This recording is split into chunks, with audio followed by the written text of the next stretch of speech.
آل محمد كما صليت المسلمات والمؤمنات إلى حضرة النبي محمد صلى الله عليه وسلم. الفاتحة. أعوذ بالله من الشيطان الرجيم. بسم الله الرحمن الرحيم. الحمد لله رب العالمين الرحمن الرحيم مالك يوم الدين إياك نعبد وإياك نستعين اهدنا الصراط المستقيم صراط الذين أنعمت عليهم غير المغضوب عليهم ولا الضالين آمين. بسم الله الرحمن الرحيم. رضي الله عنكم وقال رضي الله تعالى عنه وارضاه. قال المؤلف رحمه الله ونفعنا به وجميع علومه في الدارين آمين آمين يا رب العالمين. Hadirin wal hadirat jamaah majelis taklim Miftahul Jannah yang dirahmati oleh Allah Subhanahu wa taala. Tolong bukunya yang masih ada dibagikan, diperhatikan apa yang kita baca. Kalau yang perlu kita tanyakan nanti boleh ditanyakan. Dan masih ada dibagikan ini yang laki-laki, ada lagi nggak bukunya? Bantu yang ini bagi barangkali mau baca. Nah, di halaman 6 mah bro, di halaman 6 baris paling atas di atas ya. 6 itu kita baca. Nah, jadi itu sambil memudahkan bagi kita, ada terjemahannya bahasa Indonesia ya. Nah, ulun bacakan teks bahasa Arab, nanti ulun terjemahkan.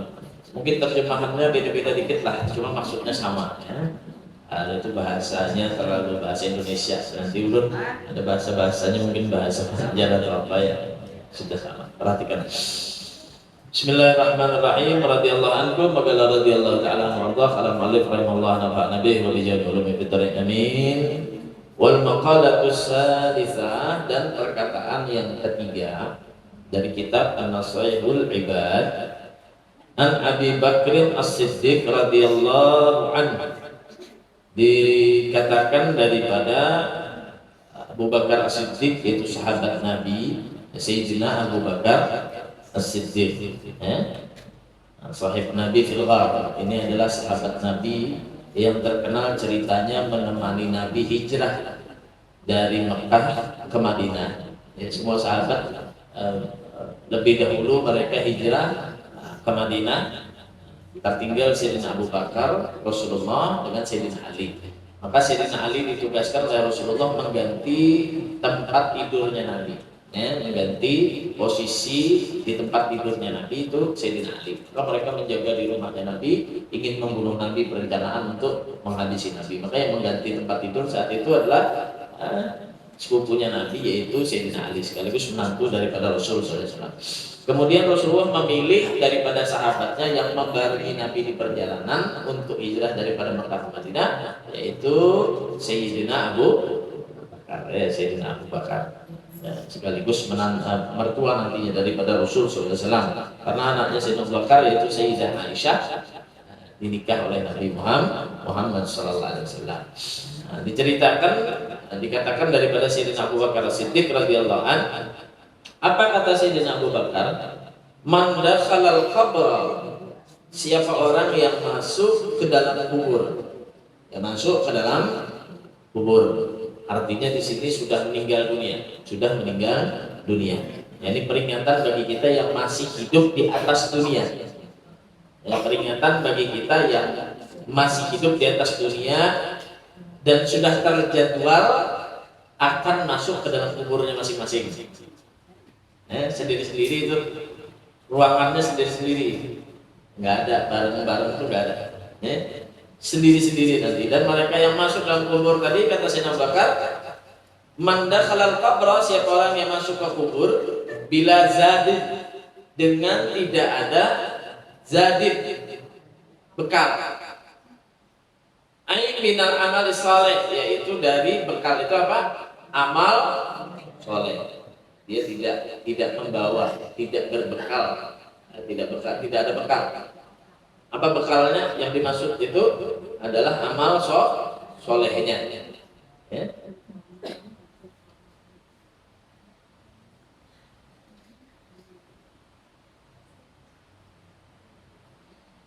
Faka'annama, maka orang yang masuk ke dalam kuburnya tadi tanpa membawa bekal amal soleh, ya, Raqibal bahra, perumpamaan seperti orang yang menaiki daripada lautan, atau dia mengarungi daripada lautan, ya, bila safinatin, tanpa menggunakan atau tanpa menaiki perahu.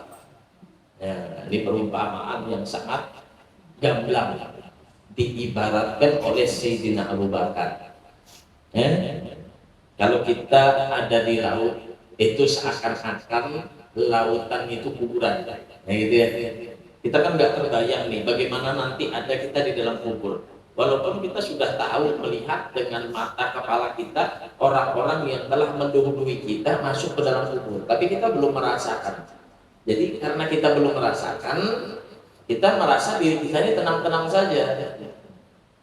Padahal sebentar lagi kita akan ke situ juga tuh. Pasti akan ke situ tuh nanti. Dan jadwalnya itu acak. Nggak ada yang mesti yang tua lebih dulu, nggak ada ya. Atau yang suami lebih dulu, istri lebih dulu, guru lebih dulu, murid, nggak ada. Acak. Kadang kelihatan nggak ada orang ini sakit, besok enggak. Penyakitnya nggak kelihatan, nggak terdeteksi penyakitnya, enggak. Ada orang yang sakit-sakitan terus, dikit-dikit sakit dikit, ke dokter dikit-dikit berobat, tapi nggak mati-mati. Ada. Dan itu semuanya ala qadarillah, itu semua atas takdir dan ketentuan Allah Subhanahu wa Ta'ala. Maka dari itu, apa sebenarnya yang Allah rahasiakan dari kematian yang akan datang sama kita? Itu yang dirahasiakan Allah, persiapan kita. Yang dirahasiakan Allah adalah kesiapan kita. Seperti dosen atau guru yang dia punya murid di dalam kelasnya, dia memberikan pelajaran, mata pelajaran tiap hari, dan merahasiakan kapan pelajaran itu akan dia ujikan. Maka setiap murid harus sedia terus, harus siap terus, dia harus belajar terus, sehingga ketika soal itu datang, dia akan siap untuk menjadikan atau memberikan jawaban yang terbaik. Begitu ya. Kalau dia nggak belajar, maka dia tidak akan bisa untuk memberikan jawaban yang baik. Begitu ya. Nah, begitu juga kematian itu akan datang sama kita. Ketika kematian itu datang sama kita, kita menjadi orang yang bagaimana dengan keadaan kematian, begitu ya? Apakah orang yang siap, ataukah orang yang kaget dengan datangnya kematian itu sendiri yang menimpa kepada dirinya? Maka Sayyidina Abu Bakar mengibaratkan kematian itu supaya lebih kita bisa cerna. Karena nggak mungkin bisa kita bercerita tentang apa yang ada di dalam kubur, itu nggak mungkin, kecuali kita merasakan. Maka saya bakar gini aja, kalau kalian ingin tahu bagaimana susahnya nanti di dalam kuburan, adalah bagaimana kalian itu ada di tengah-tengah lautan. Nah, ini tergambar bagi kita. Kita berada di tengah-tengah lautan, dan kita tidak memiliki perahu. Bagaimana posisi kita dalam kubur? Gitu. Dah, nih, Habib kasih lagi contohnya. Jangan kalau di tengah-tengah lautan sendirian tanpa perahu itu nggak tergambar lagi. Kalian naik perahu di tengah-tengah lautan, tiba-tiba perahunya itu karam. Gue semalam melihat berita BPJ kapal tenggelam. Nah, itu posisi kita sekarang masih di atas lautan, tuh masih hidup. Kalau kapalnya tenggelam, itu siap mati. Kalau kita sudah berada di atas lautnya tadi, itu sudah seperti kematian. Bagaimana keadaan kita sekarang? Begitu ya, nah kata saya Abu Bakar, orang mati itu kayak gitu. Tapi orang yang mati bila zadin, mati aja kada bawa bekal, kada mengerjakan amal soleh. Nah, dia melewati lautan, kapalnya tenggelam. Kapalnya tenggelam. Susah nggak kira-kira? Oh, sangat susah. Matinya pun nanti akan susah. Kenapa? Pasti orang tersebut akan mengharapkan bantuan, begitu ya? Pasti akan mengharapkan bantuan. Dia nggak bisa berdiri dengan sendirinya, begitu ya? Dia tidak bisa berdiri dengan sendirinya. Kenapa?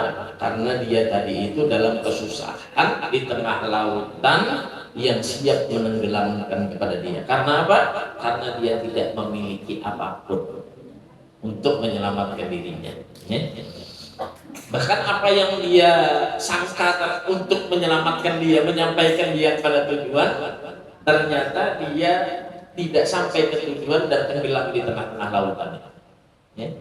Orang kan naik kapal nih, disangkaannya kalau naik kapal nih pasti selamat, pasti sampai ke tujuan. Tadi ternyata kapal itu yang justru menenggelamkan dia, begitu ya.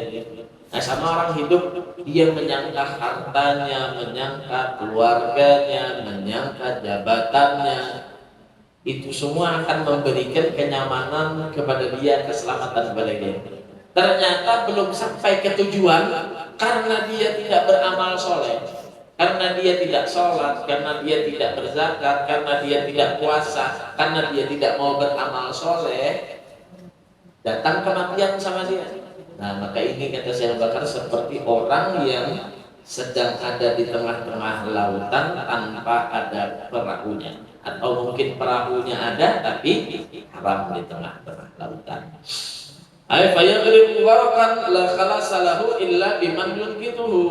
Nah, maksudnya itu apa? Ya tentu dia akan hanyut tenggelam dengan sebenar-benarnya tenggelam, yang tidak ada keselamatan baginya kecuali dia mengharapkan kepada orang yang membantu atau menyelamatkan kepada dia. Dia berharap, ada orang yang bakal menyelamatkan dia. Kalau nggak ada yang menyelamatkan dia akan tenggelam. Artinya kalau tidak ada yang memberikan manfaat atau syafaat kepada dia, maka dia akan tenggelam dengan dosa-dosanya dan dia akan susah di dalam kuburnya. Nah, bagaimana nanti orang-orang yang masuk dalam kubur itu dalam keadaan semacam itu?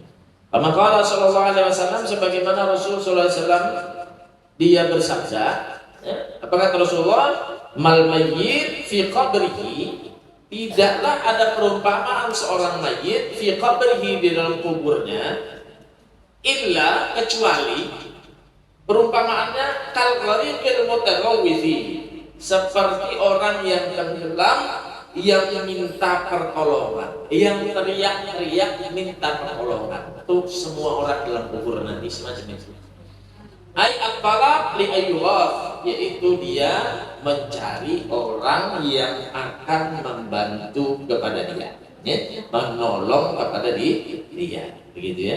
Itu keadaan mayit nanti ada di alam kuburnya tanpa memiliki amal ibadah atau amal soleh yang baik yang banyak, maka dia, kata Rasulullah, tidak ubahnya mayit tersebut di dalam kuburnya seperti orang yang dia tadi itu tenggelam dan meminta tolong, berteriak-teriak kepada orang untuk menyelamatkan dia.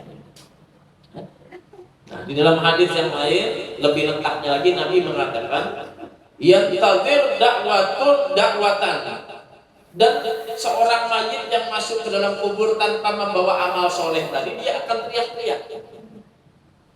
Untuk apa dia teriak-teriak tadi minta tolong? Yantazir dakwatan, dia mengharapkan ada orang yang mendoakan kepada dia.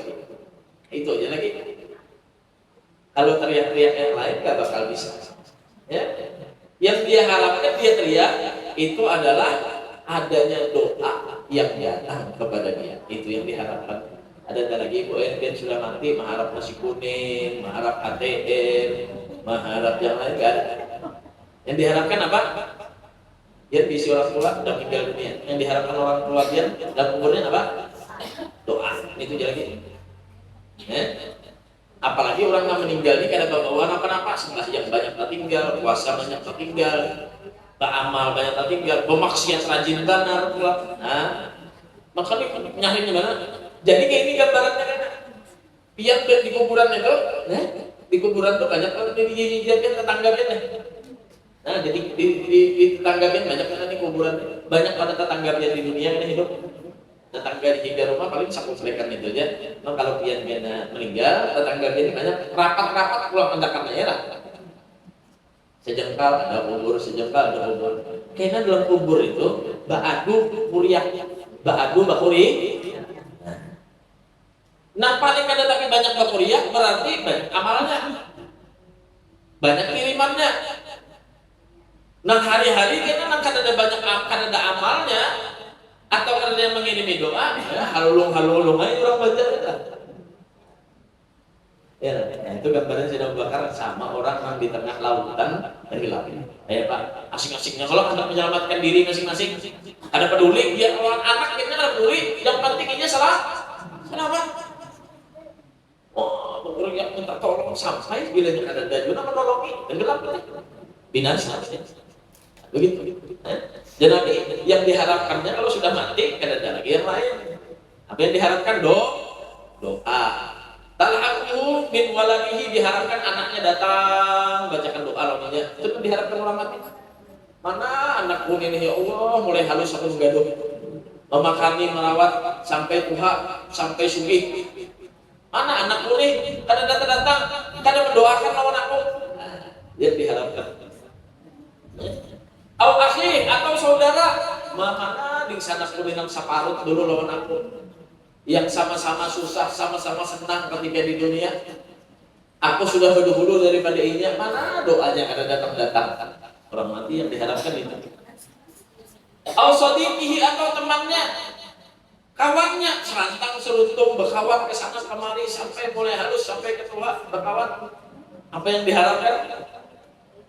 Nah, yang diharapkan kalau sudah meninggal dunia adalah doa. Jangan harapkan apa-apa lagi dari hal. Maka doakan siapa yang meninggal di antara kita cintai, orang yang baik, orang yang dekat sama kita. Kita doakan, itulah cara untuk kita memberikan keselamatan kepada mereka yang sudah lebih dahulu memasuki negeri akhirat atau mereka yang sudah ada di alam kubur. Begitu ya. Walaupun dia di rumah ada ziarah kok. Tapi doanya jangan tinggal. Lawan kuitan paling kada apa doanya? Habis sembahyang tuh baca 5 kali apa? Rabbighfirli warhamhuma kama rabbayani shaghira. Harus baca itu. Jangan doa macam-macam, panjang-panjang. Doa juga mendoakan kuitan tinggal. Pasti ini doanya. Nah, doa itu yang paling afdal adalah ketika kita mendoakan kepada orang tua kita ya, untuk keselamatan. Iya, begitu ya. Faidah lahirkan bahwa dikhilat ada. Nah, kalau sudah ada yang mendoakan dia, orang dalam kubur itu mengharap yang mendoakan aku. Ketika datang doa itu, maka orang yang dalam kubur itu bahagia. Dia senang. Nah, itu yang bisa membuat mereka bahagia. Dan ada yang lain lagi, duit, tertinggal harta, tertinggal rumah, tertinggal anak, tertinggal berada. Yang membuat bahagia mereka adalah doa yang sampai kepada mereka. Ya. Bila kita hendak mengulah orang tua pian bahagia hari-hari kirimi doanya. Bila pian hendak mengulah orang tua pian itu seminggu sekali bahagia, seminggu sekali kirimi doanya. Tergantung kita. Hendak sih bahagia sepanjang hari, jangan kada ingat tiap hari sepanjang waktu mendoakan kepada orang tua. Bayaqulu hadhihi da'wa fulan. Kemudian bila pian mengirimkan doa tadi, datang malaikat memadahi, "Oi bu, sini dia. Ini kiriman dari anak pian. Si siapa? Si Anu mengirim ini." Itu disampaikan. Hadisnya pun riwayat daripada Imam Bukhari. Nah, hadis riwayat Imam Bukhari dalam Adabul Mufrad. Ini hadis sahih. Lain hadis yang dhaif lain. Membuktikan kalau doa itu sampai kepada mayit. Gitu ya. Maka dari itu jangan ingat kita tadi itu mendoakan. Nah, itulah cara kita untuk membantu dan memberikan pertolongan kepada mereka yang sudah meninggal dunia, gitu ya. Nah, dalam Al-Quran Allah Subhanahu Wa Taala menyebutkan ya ayyuhalladzina amanu taqullaha wa tanzur nafsum ma qaddamat lighad. Wahai orang-orang yang beriman, bertakwalah kalian kepada Allah, wa tanzur nafsum ma qaddamat lighad, dan perhatikanlah diri-diri kalian masing-masing. Apa yang akan kalian siapkan nanti untuk menyambut kedatangan hari setelah kehidupan, yaitu hari akhir. Allah menyuruh, kata Allah, wahai orang-orang yang beriman, takwa sama Allah, siapkan sebelum datangnya hari akhirat bagi kalian. Jadi siap masing-masing. Wattaqullaha innallaha khabirum bima ta'malun. Bertakwa sama Allah, sesungguhnya Allah itu Maha mengetahui dengan apa yang kalian perbuat. Dalam firman Allah Ta'ala yang lain juga Allah mengatakan, "Faman ya'mal mithqala dzarratin khairan yara, wa may ya'mal mithqala dzarratin syarran." Siapa orang yang beramal kebaikan, maka dia akan lihat walaupun sekecil biji atom, sekecil apapun kebaikan yang dia kerjakan di muka bumi, maka dia akan melihat balasan pahala dari Allah Subhanahu wa taala. Wa may ya'mal mithqala dzarratin syarran yara. Siapa orang yang juga melakukan kejelekan sekecil apapun di muka bumi ini, sekecil apapun, apa aja bentuknya, kemaksiatan kepada Allah, dosa sama Allah, maka dia akan dibalas juga oleh Allah Subhanahu wa taala. Nah, jadi jangan kita meremehkan pahala yang kecil. Jangan-jangan di sana ada ridhonya Allah Subhanahu wa taala. Nah, kan pernah kita ceritakan dulu cerita Imam Ghazali yang banyak beliau itu mengarang kitab, banyak ibadah sama Allah, orang alim, wali min auliyaillah.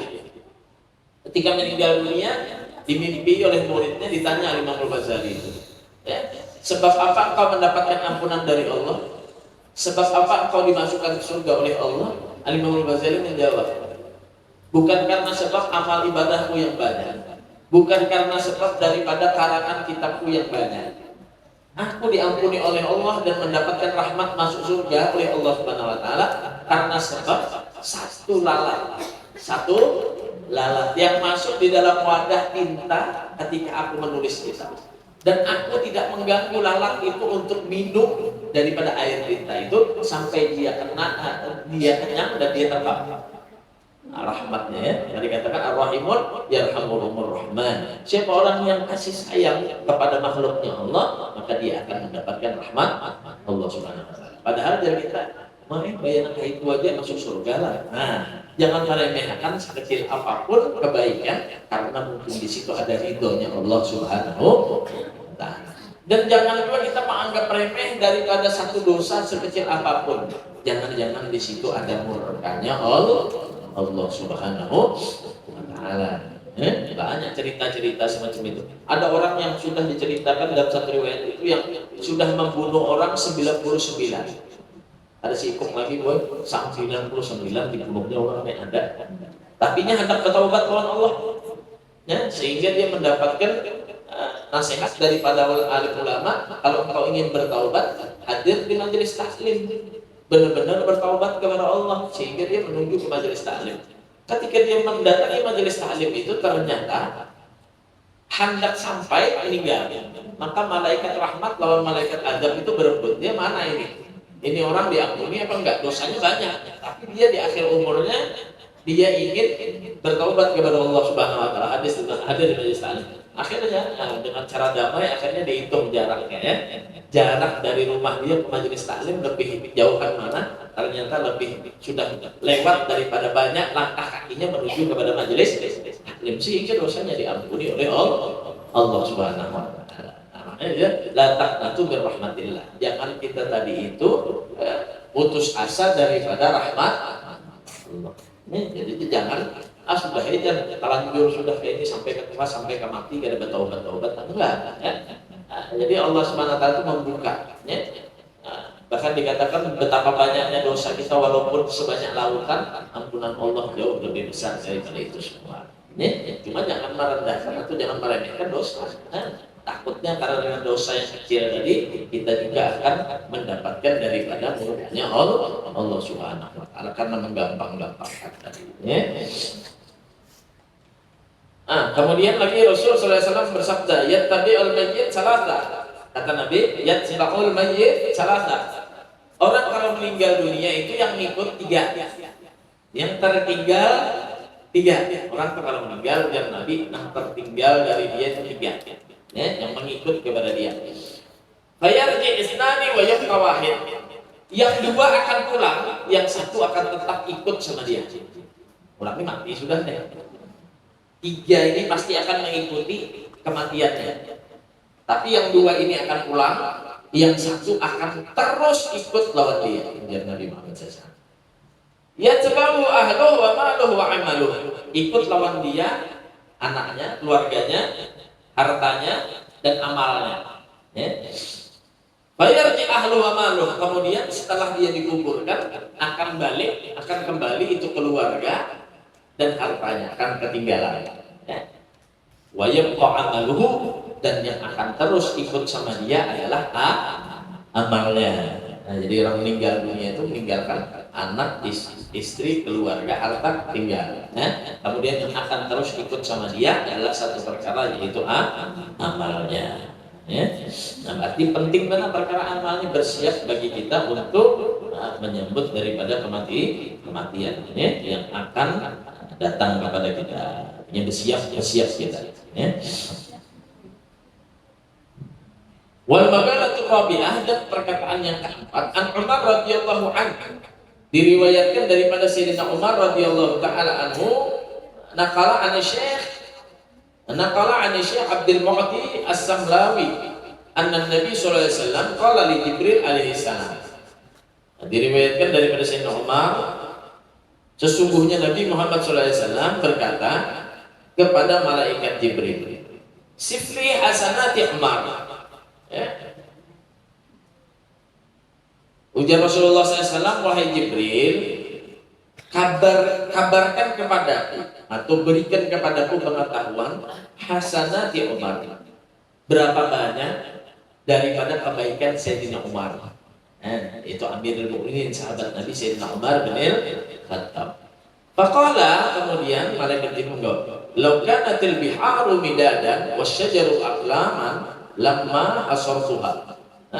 Ujar Sayyidina Jibril, seandainya wahai Rasulullah, lautan ini semua dijadikan tinta, wasyajar aglaman, kemudian seluruh pohon yang ada di bumi ini dijadikan batang pohonnya itu sebagai pensil atau pulpennya, lamma hasartuha, maka tidak bisa menghitung kebaikan Sayyidina Umar. Banyak banget kebaikan Sayyidina Umar. Ya. Faqala, kemudian Rasulullah SAW bersabda atau mengatakan lagi, bertanya lagi malaikat Jibril, sifli hasanati Abi Bakar, kalau begitu berikan kepadaku pengetahuan bagaimana kebaikan Sayyidina Abu Bakar. Sayyidina Umar tadi sudah ada tandingannya, seandainya lautan tuh air semua dijadikan tinta dan semua daripada ranting pohon dijadikan pensilnya, itu tidak bisa menandingi kebaikan banyaknya daripada kebaikan Sayyidina Umar bin Khattab. Kemudian kata Rasulullah, kalau begitu gimana kebaikan Sayyidina Abu Bakar? Maka kata malaikat Jibril, Umar hasanatun min hasanati Abi Bakar. Kebaikan Sayyidina Abu Bakar itu adalah satu kebaikan Sayyidina Umar di antara kebaikan Sayyidina Abu Bakar. Sayyidina Umar itu kan tadi banyak banget sudah, seandainya lautan sudah dijadikan sebagai tinta, banyak banget sudah kebaikannya. Nah, kebaikan Sayyidina Abu Bakar kan, kebaikan Umar itu cuma satu di antara kebaikan Sayyidina Abu Bakar. Berarti lebih banyak lagi kebaikan Sayyidina Abu Bakar. Bahkan dikatakan izzud dunya bil amal wa izzul akhirah bisalihil a'mal. Ya, kemuliaan orang yang ada hidup di dunia itu bil mal. Orang mulia itu dengan harta kalau selama dia masih hidup di dunia. Dimuliakan orang karena hartanya. Wa izzul akhirah bisalihil a'mal. Akan tetapi kemuliaan di akhirat adalah dengan baiknya amal soleh, adanya amal soleh, begitu ya. Jadi yang paling banyak amalnya nanti di akhirat itu yang paling mulia. Kalau di dunia adalah orang yang paling banyak hartanya, orang yang paling banyak hartanya. Fala tatagawi umurat dunia wala tuslihu illa bil amwal. Itu tidaklah menjadi orang itu hebat kuat dengan perkara dunianya, illa bil amwal, kecuali dengan harta. Ya. Kalau dikatakan tuh adul ya lah, adul. Apa adul artinya? Ada duit, urusan lancar. Nah, bil fulus kullu syai'in tembus. Ya, bil fulus kullu syai'in tembus. Wa bil fulus kullu syai'in mulus. Kalau dengan harta itu semua akan gampangnya mulus ya. Jadi apa-apa kalau hidup di dunia ini, hendak diisi mobil, hendak diisi rumah, hendak kawin, hendak macam-macam. Bahkan yang kada boleh karena harta, Karena duit bisa jadi bisa, yang kada bisa jadi bisa. Sikirnya daripada uang, sikirnya daripada harta. Ya? Hidup di dunia aja. Kalau sudah mati bang bu, datang mati malaikat munkar wa nakir. Ujar malaikat munkar wa nakir, man rabbuka, siapa Tuhanmu? Oh jangan malaikat munkar wa nakir, aku semalam bekas wakil gubernur. Oh kada kawal lagi. Aku bisi duit 2 miliar. Oh kada payu. Nah, paham ya? Yang ditanya di sana ketika man rabbuka amal. Dia mengaku Tuhan sebagai Allah Subhanahu wa taala sebagai Tuhanmu. Nyembah enggak sama Allah? Salat enggak? Taat enggak sama Allah? Meninggalkan enggak segala larangan yang ditetapkan oleh Allah, begitu ya? Nah, jadi yang menjadi di sana kemuliaan nanti adalah amal. Bukan yang menjadi kemuliaan itu adalah hartanya. Tapi kalau di dunia, oh bisa. Ya? Saya ini, saya itu, saya punya ini, saya punya itu. Ya? Wala taqawi umar al-akhirah wala tusli illa bil amal salihati, dan tidaklah menjadi kuat orang itu di akhirat nanti menjadi mulia kecuali dengan amal solehnya. Maka dari itu ya persiapkan ya, jangan sampai kita sudah di dunia nggak punya apa-apa, di akhirat lebih juga nggak punya apa-apa ya. Jadi banyak amal dan kita harus menimbang mana yang lebih baik, apakah hanya hidup di dunia ataukah kehidupan nanti di akhirat. Walal akhiratu khairun wa abqa, dan akhirat itu adalah lebih baik dan lebih kekal di hadapan Allah Subhanahu wa taala. Karena itu jangan tinggalkan salat 5 waktu, jangan tinggalkan kewajiban, jangan tinggalkan zikir, jangan tinggalkan berdoa, jangan tinggalkan mendoakan keluarga kita, orang tua kita, orang yang kita cintai, teman kita yang sudah mendahului daripada kita. Ya, mudah-mudahan amal kita semua diterima oleh Allah, mudah-mudahan dosa kita semua diampuni oleh Allah Subhanahu wa taala.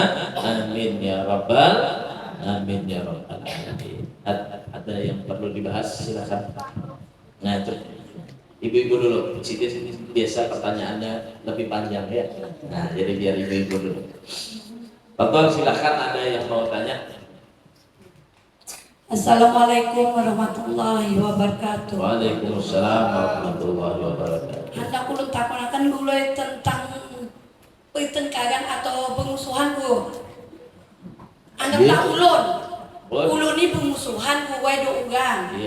Tapi ulun ini sudah naik. Minta maaf do uang tuh. Jadi uang tuh jangan aku maafkan mereka. Tapi setelah minta maaf ulun naik, tahu-tahu orang ini berpendai pulang ke tetangga. Biar kada aku memaafkan uang tuh biar sampai mati, jadi sampai akhirat kan memaafkan kan kayak apa ulun ini? Apakah ulun ini masih salah kah bersangkutan dua uang ini? Kayak apa ulun ini kata ada nyaman kayak itu ulun ini. Nah yang kedua gue kayak apa orang yang masang susu meninggalnya kayak apa kada ingat lagi di mana anakannya. Orang ingat lagi sudah tuh lagi kayak itu nah gue kada ingat lagi dan kayak apa gue matinya. Assalamualaikum warahmatullahi wabarakatuh. Waalaikumsalam warahmatullahi wabarakatuh. Nah ini jadi pertanyaan pertama tentang bagaimana orang yang qati'ur rahim. Orang yang qati'ur rahim. Jadi kita masuk di dalam kategori yang wajib di antara muslim dengan muslim itu menjaga silaturahim. Ya, menjaga silaturahim itu hukumnya wajib ya, jadi menjaga satu dengan yang lainnya, muslim di antara muslim yang lain menjaga silaturahim. Silaturahim ini sesuatu yang harus kita jaga, akan tetapi karena kehidupan kita yang mungkin terjadi salah satu dengan yang lainnya, begitu ya, terjadi problem satu dengan yang lainnya, maka cara menyikapi kita untuk silaturahim ini tetap terjaga bagaimana, begitu ya, sehingga kewajiban kita itu kepada seseorang muslim yang lainnya tetap di dalam penunaian hak yang dituntut oleh Allah Subhanahu wa taala. Nah, jadi kepada diri kita masing-masing kita harus tetap menjaga silaturahim kepada orang. Sekalipun orang itu tidak menyambung tidak menjaga silaturahim kepada kita. Ya, jadi pengingat itu kepada diri kita sendiri. Ketika sudah kita mendapati problem sama orang ini ya antara kita itu punya musuh atau kita punya salah, lalu kita menyampaikan hak kita tadi untuk meminta maaf. Sebenarnya kalau orang salah biasanya kalau orang itu egois, dia tidak mungkin meminta maaf. Tapi ketulusan hati dia meminta maaf. Entah berapa banyak salahnya. Tapi minta maaf ini dalam hal perihal itu perkara yang terjadi di dalam dirinya tanpa ada hak yang dikurangi lah gitu ya. Lu minta maaf lu pian lah, cuma utang kalau mau bayar, lain tuh misalnya ya lah. Minta maaf aja. Atau mungkin perkara minta maaf dia tadi itu tidak menerangkan apa kesalahannya. Nah ini yang kadang menjadi tanda tanya yang orang itu tidak memaafkan. Misalkan ada si Fulan ngambil barangnya si Fulan tanpa sepengetahuan diambil. Nah, aku ini minta maaf aja loh ini aja. Paham ya? Nah jadi kita harus kasih tahu. Nah minta maaf nih barang ikan semalam yang aku ambil, aku berikan lah. Aku minta maaf lawan ikan. Nah gitu ya. Itu harus tata caranya pertama kayak gitu. Tapi kalau masalah pribadi tersinggung atau mungkin ya adalah perkara yang dia tadi itu menjadi permusuhan di antara satu dan yang lainnya, ya? Maka ketika orang meminta maaf bagi kita harus memaafkan selama kita masih punya iman, punya Islam kepada Allah Subhanahu wa taala. Ya? Enggak boleh kita menyimpan dendam. Apalagi sampai akhirat kita memusuh. Oh, hati-hati orang semacam itu ya. Karena kalau sudah sampai akhirat itu nggak ada lagi maaf-maafan itu nggak ada. Ketika sudah dia membuka pintu untuk meminta maaf lalu tidak dimaafkan, maka tidak ada lagi tanggungan. Tidak ada tanggungan lagi bagi orang tersebut untuk menunaikan hak atau membalas daripada apa yang dia dolimi kepada orang tersebut. Kalau kita minta maaf, ini gambarannya. Ini ada orang mendolimi si A, mendolimi si B. Kada minta maaf si A sampai ke akhirat. Maka nanti konsekuensinya si A ini amalnya akan dikasihkan kepada si B. Karena sebab dia tadi mendolimi tanpa meminta maaf. Begitu ya. Tapi kalau dia misalkan tidak ada amal baiknya, si A ini memang ahli maksiat, dosa saja. Kan nanti dosa si B akan dikasihkan kepada si A, begitu ya. Akan tetapi kalau sudah si A sebelum meninggal dunia, dia minta maaf kepada si B. Lalu si B tidak memaafkan. Di akhirat dia tidak dapat apa-apa. Di dunia juga dia tidak dapat apa-apa. Tapi ketika dia si A meminta maaf lalu si B memaafkan, dia mendapatkan pahala yang besar sebelum datangnya akhirat. Paham ya? Tapi kalau dia tidak memaafkan di akhiratnya dia tidak bisa ngambil pahala dari si A, nggak bisa dosanya dikembalikan kepada si A, dan di dunia waktu itu juga dia tidak mendapatkan pahala untuk memaafkan, padahal pahalanya sangat besar. Bahkan sebagian ulama mengatakan pahala orang yang diberikan di akhirat nanti dengan pahala ketika dia bisa memaafkan ketika hidup di dunia itu lebih banyak pahala yang ketika dia bisa memaafkan orang ketika hidup di dunia. Jadi sayang jangan sampai ditinggal pernah itu. Apalagi sampai memutus silaturahim. Kalau dikatakan dia tadi udah memaafkan aja, nah itu yang diambil nahkum bidawahir. Hukum yang diambil itu adalah zahirnya dia memaafkan. Kalau urusan dia tidak memaafkan, ngomong ke sana kemari sama orang, itu dosa dia. Karena dia sudah di hadapan kita mengucapkan saya sudah memaafkan. Kelas habis sudah. Adapun dia tadi itu masalah hatinya lalu dia mengucapkan sama orang lain, itu dosa pribadi dia. Nah itu dosa pribadi dia. Jadi lepas sudah kita sebagai orang yang sudah meminta maaf tadi. Tapi perhatian perlu dijaga qatirur rahim, memutus silaturahim, habis berkelahi, ada pemaafan, lalu ada ketakuran lagi, ada mau lagi bersilaturahim, sampai ke mati udah jangan kayak apa aja kan datang lagi dapat teguran non itu lah putus silaturahim jangan nanti qatirrahim la yadkhulul jannah. Orang yang putus silaturahim itu nggak bakal masuk surga walau mata rajul fil Ka'bah walaupun orang tuh mati di tengah-tengah Ka'bah jangan nanti apalagi nanti di tengah masjid di tengah musola aja mati musyidik masuk surga belum tentu. Ujar Nabi qatirrahim kalau dia putus silaturahim walaupun mati di tengah Ka'bah dia nggak bakal masuk surga. Nah, jadi penting banget perkara itu ya. Nah, kemudian tadi masalah utang piutang, kemudian utang piutang, masalah pribadi yang memaafkan atau tidak tadi sudah. Kemudian yang kedua, masalah susuk. Memasukkan benda dengan tujuan meminta sesuatu bukan kepada Allah. Begitu ya. Mintanya kepada dukun. Mintanya kepada dukun. Kalau dia beriktikad di dalam hal itu bahwa yang memberikan manfaat itu adalah dukun bukan kepada Allah, maka syirik orang itu. Artinya dia menyekutukan Allah. Kalau sebelum mati dia tidak bertobat sama Allah, ya berarti dia meninggal dalam keadaan keluar dari agama Islam. Tapi kalau dia bersyahada, kemudian dia bertobat sama Allah, ya Muslim.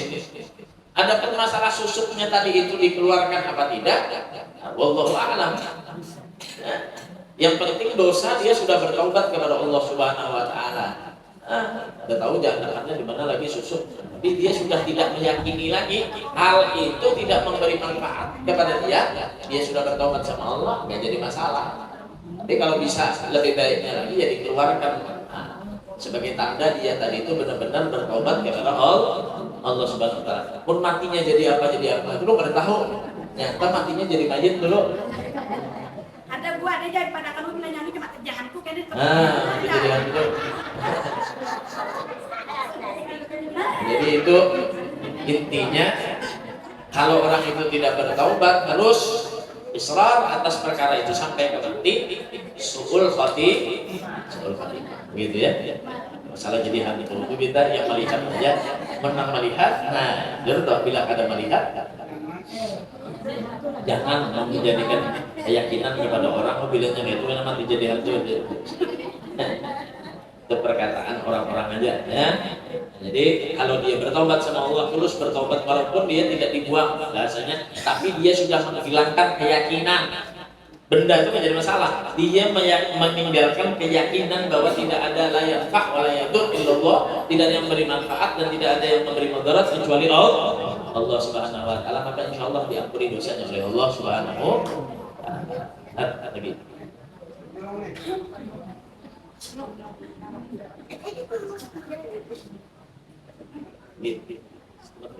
Sekali lagi.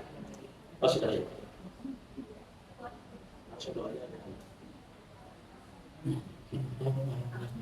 Waalaikumsalam. Jadi ceritanya kematian itu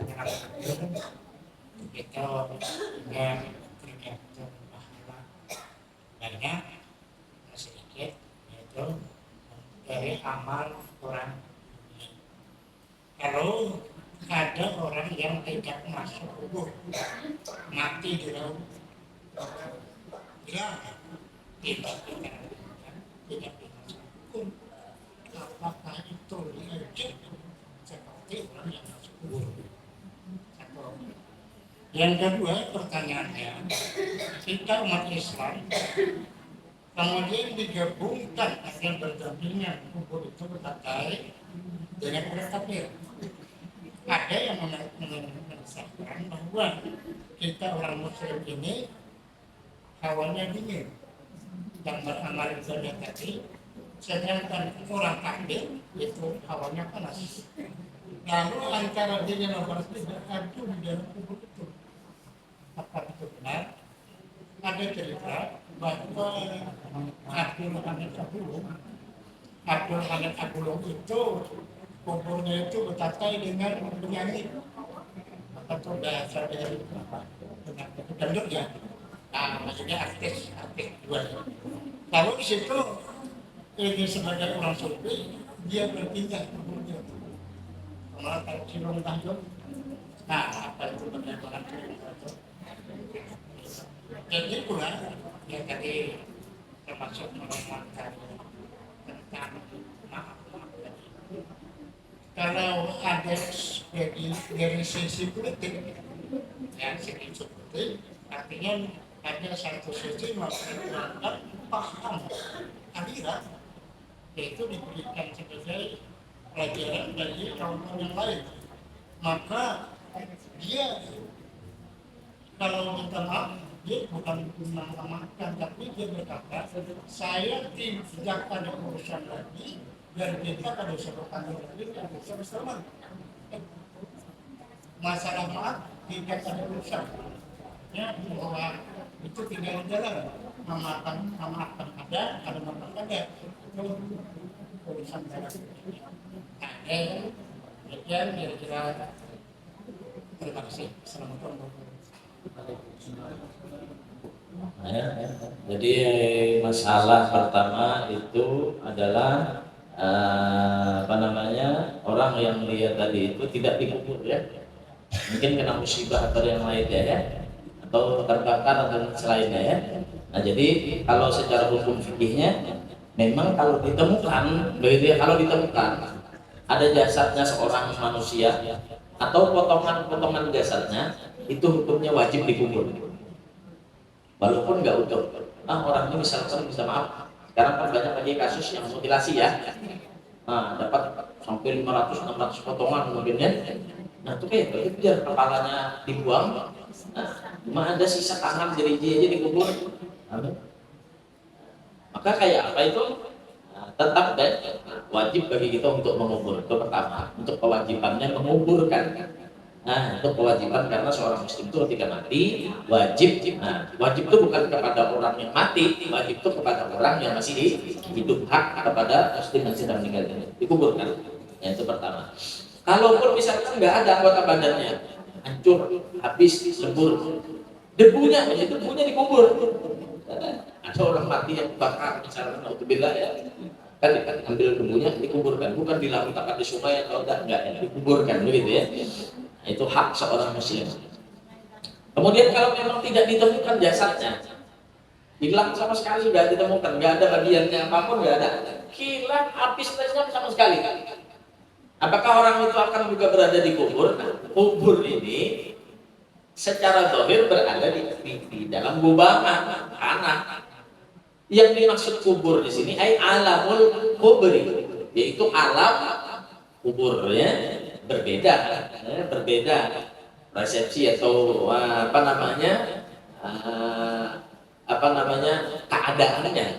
Jadi keadaan orang yang memasuki fase setelah hidup di dunia, yaitu alam kubur ya, alam kubur, atau yang lebih spesifik yang disebut dengan alamul barzakh, alam barzakh. Nah di situ nanti ya sama dipertanggungjawabkan. Kalau memang dia banyak amal solehnya, dia akan bahagia dengan kuburnya. Kalau dia banyak ketinggalan kewajibannya, ya, dia juga akan sama dipertanggungjawabkan seperti orang yang melakukan maksiatan yang lainnya. Karena alam kuburnya itu sebelum datangnya hari kiamat, begitu ya. Nah kemudian lagi tentang orang yang dia tadi itu dikuburkan berdampingan dengan orang yang kafir. Hak seorang muslim itu dikuburkan bersama orang yang muslim. Bahkan ada ulama yang mengatakan dilarang mandian. Kalau orang muslim ini kuburannya orang kafir, dianggap di situ orang muslim jangan. Sama lawan kita tetangga orang baik akan mendapatkan kebaikan. Kalau bertetangga dengan orang yang tidak baik akan mendapatkan kesusahan. Di kitab yang sebelum-sebelumnya sudah kita kaji masalah itu ya.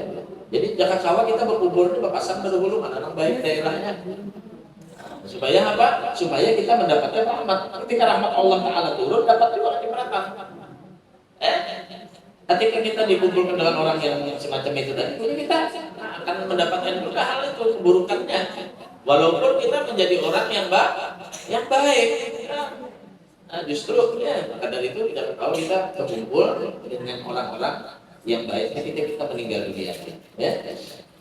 Kalau di dalam kuburnya tadi ya. Nah kemudian lagi tentang apa namanya masalah tadi yang maaf-maafan tadi masih ya disinggung. Artinya dia mengangkat tangan tidak adanya lagi permasalahan. Itu ya, because itu tergantung hatinya.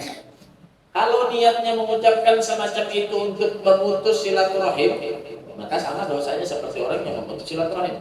Tapi ketika niatnya untuk tidak terjadi masalah yang seperti itu lagi, nggak jadi masalah.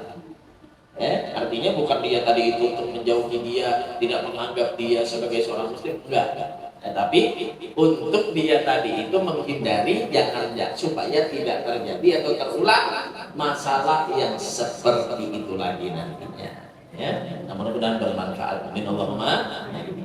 Amin Allah. Bismillahirrahmanirrahim. Alhamdulillahirabbil alamin. Allahumma shalli ala sayyidina Muhammad wa sallam. Allahumma shalli ala sayyidina Muhammad wa ala Qur'anil azim. Wa anna la ilaha illallah wa subhanallah bihamdihi wa subhanallah. Hadzal majlis mubarak hadiyatan wasilah wa rahmatan nazilah barakatan syamilah nuqaddimu ila hadrati sayyidina Muhammad syukran wa Muhammad sallallahu alaihi wasallam. Subhana rabbika ikhwanin min amri sallallahu alaihi wasallam. Wa jami' ahli baiti Rasulullah wa azwaji Rasulullah ajma'in masyayikh wa 'allimina wa walidina wa lakum amatina wa umat muslimin amma wa khususan ila ruh sekartatik binti Siti Kawalitin walikum amatina wa amatikum wa muslimin sallallahu alaihi wasallam.